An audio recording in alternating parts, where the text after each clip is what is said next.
Halo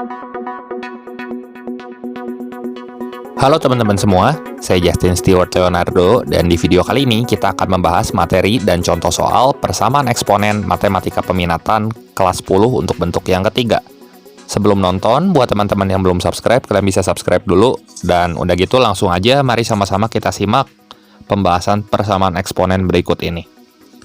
Nah, persamaan eksponen bentuk yang ketiga itu kita jumpai apabila kita menemukan bentuk A pangkat fx sama dengan B pangkat fx, dan jika ini berlaku, maka fx-nya sama dengan 0. Nah, di sini kalian lihat, basis atau bilangan pokoknya di sini beda. Di ruas sebelah kiri A, di ruas sebelah kanan B. Tapi pangkatnya sama. Nah, gimana caranya supaya ruas kiri sama ruas kanan itu menghasilkan satu nilai yang sama? Misal, saya punya bilangan A-nya 2 pangkat fx, ini sama dengan 5 pangkat fx. Tentunya, hal itu bisa terjadi satu kesamaan apabila nilai pangkatnya itu hasilnya 0. Kenapa? Karena berapapun bilangan yang kita punya, kalau kita pangkatkan dengan 0, hasilnya pasti 1. Seperti tadi, 2 pangkat 0, itu akan sama dengan 5 pangkat 0. Dan hasilnya sama-sama 1. Dengan catatan, bilangan pokok atau basisnya mesti positif dan tidak sama dengan 1. Nah, supaya lebih jelas, langsung aja mari sama-sama kita simak pembahasan contoh-contoh soal persamaan eksponen bentuk yang ketiga berikut ini. Nah, buat soal yang pertama, nilai X yang memenuhi persamaan 2 pangkat 3X plus 5 sama dengan 5 pangkat 3X plus 5 adalah titik-titik. Nah, gimana ini? Bilangan pokoknya beda, tapi pangkatnya sama. Ya udah, di sini yang jadi fokus kita itu cuma pangkatnya aja. Jadi 3X plus 5 sama dengan 0, 5-nya pindah ruas aja ke sebelah kanan. Jadi 3X sama dengan negatif 5, nanti kita bagi kedua ruas dengan 3, jadi X-nya sama dengan negatif 5/3. Jadi jawaban yang tepat di sini yang D, gitu. Ini masih gampang ya. Coba kita lihat contoh soal berikutnya. Nah, soal yang kedua, nilai X negatif yang memenuhi persamaan 5 pangkat 2X kuadrat min 5X min 3 dikurangi 7 pangkat 2X kuadrat min 5X min 3 sama dengan 0, ini adalah titik-titik. Nah, gimana caranya nih? Pangkatnya bentuknya fungsi kuadrat ini. Ya, kita buat dulu bentuk yang seperti ini menjadi demikian. 5 pangkat 2X kuadrat min 5X min 3. Ini min 7-nya, ini pindah ruas. Min 7 pangkat sesuatunya.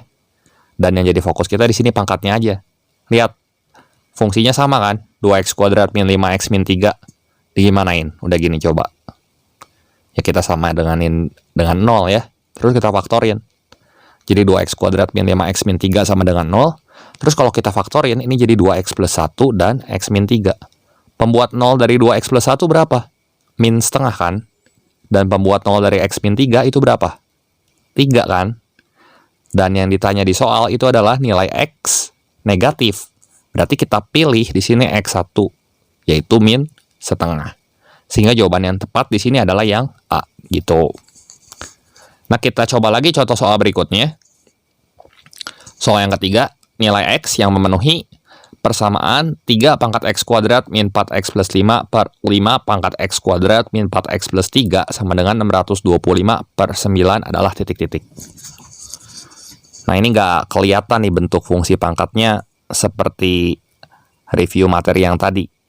Tapi di sini harus kita sederhanakan dulu. Jadi 625/9-nya di sini kita rubah jadi 5 pangkat 4 untuk 625 dan 9-nya kita rubah jadi 3 pangkat 2. Terus kita kalikan silang di sini.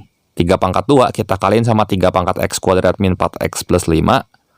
Terus 5 pangkat X kuadrat min 4X plus 3 ini kita kaliin sama 5 pangkat 4.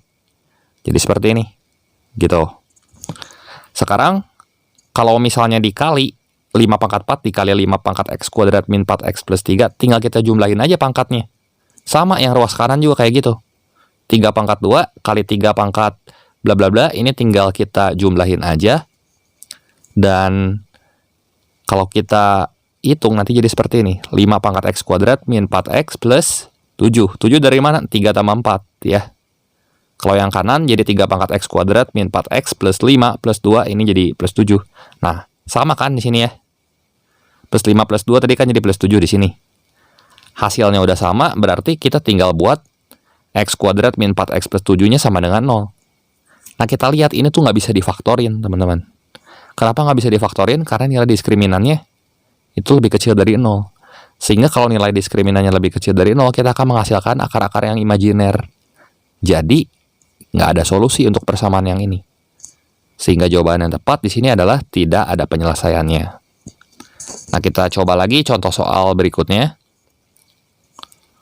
Jika X1 dan X2 memenuhi persamaan 3 pangkat X kuadrat plus 2X min 8 per 4 pangkat X sama dengan 2 pangkat X kuadrat min 2X min 6 per 9, maka selisih nilai X1 dan X2 itu adalah titik-titik. Nah, di sini ada 24 pangkat X, dan ini kita pecah dulu jadi 3 kali 2 pangkat 3 pangkat X. 2 pangkat 3 kan 8 ya, 3 kali 8, 24. Nah, jadi ini kan nanti kita bisa buat jadi 3 pangkat X kali 2 pangkat 3X. Nah, dari sini kita bisa tulis seperti ini. 3 pangkat X kuadrat plus 2X min 8 per 3 pangkat X kali 2 pangkat 3X sama dengan 2 pangkat X kuadrat min 2X min 6 per 3 pangkat 2. Nah, kumpulin yang punya bilangan pokok sama di sini. Nah, 3 pangkat X ini kan bisa naik ke atas. Ya, terus kita kalikan silang dengan yang ini. Jadi nanti kita akan peroleh seperti ini. 3 pangkat X kuadrat plus 2X min 8. Nah, karena 3 pangkat X-nya di bawah naik ke atas jadi negatif X. Kemudian kita kalikan silang dengan 3 pangkat 2. Nah, kalau yang 2 pangkat X kuadrat min 2X min 6, kita kalikan silang dengan 2 pangkat 3X. Nah, kalau dikali pangkatnya, tinggal kita jumlahin aja. Untuk ruas kiri sama ruas kanan. Jadi seperti ini. 3 pangkat X kuadrat plus X min 6, yang ruas sebelah kanannya juga sama, jadi 2 pangkat X kuadrat plus X min 6, dan meskipun bilangan pokoknya beda, tapi pangkatnya sama. Dengan kata lain, X kuadrat plus X min 6 ini sama dengan 0. Udah deh, tinggal kita faktorin aja. Di sini jadi X min 2 kali X plus 3 sama dengan 0, sehingga X1-nya 2 dan X2-nya min 3. Tapi yang ditanya adalah selisih nilai X1 dan X2. X1 dikurangi X2 itu sama dengan 2 dikurangi minus 3 ya, hasilnya 5 tentunya ya. Sehingga jawaban yang tepat di sini adalah yang C. Oke, demikian saja pembahasan singkat kali ini mengenai contoh soal persamaan eksponen bentuk yang ketiga matematika peminatan kelas 10. Nah, berikut ini ada 4 soal latihan yang bisa kalian coba kerjakan. Silahkan kalian coba, dan jangan lupa like, share, dan subscribe channel ini jika kalian rasa video ini bermanfaat. Terima kasih untuk perhatiannya, sampai jumpa di video saya yang berikutnya.